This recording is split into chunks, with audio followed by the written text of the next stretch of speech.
Thanks, Corinne, and good to see you all. In the middle of September 2023, U.S. National Security Advisor Jake Sullivan outlined an optimistic agenda for an upcoming meeting between President Joe Biden and Israeli Prime Minister Benjamin Netanyahu.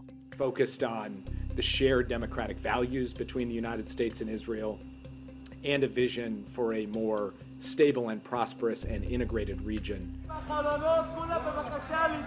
Just a few weeks later, on October 7th, that vision of stability and prosperity went up in smoke. Hamas's deadly rampage through Israeli communities was followed by Israel's devastating retaliation in Gaza, a conflict that then spread, drawing in Lebanon, Yemen, and Iran.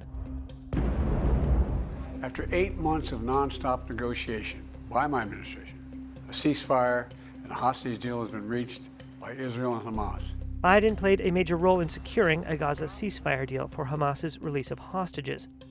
But analysts say his Middle East record is likely to be remembered not so much for how conflicts ended on his watch, but for how they unfolded, seemingly beyond his ability to contain them.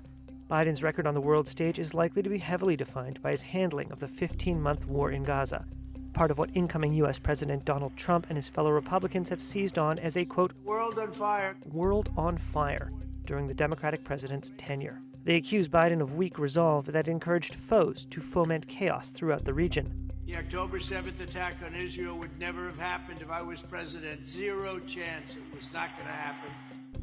Biden's allies contend that he has had to confront a set of Middle East challenges not of his making, and has handled them skillfully, weakening Iran and its regional proxies while working to limit civilian casualties in Gaza and Lebanon. My administration is leaving the next administration with a very strong hand to play.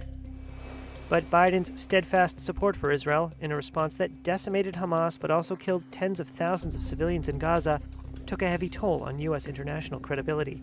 It also means there's plenty of unfinished business being handed over to Donald Trump and his administration. Marissa Kurma is the Middle East Program Director at the Wilson Center.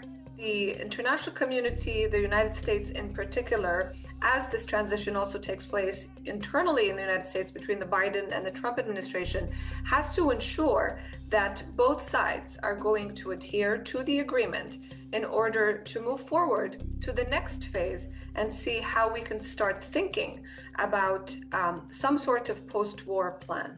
It will fall to the Trump administration to ensure that later phases of the ceasefire deal are carried out.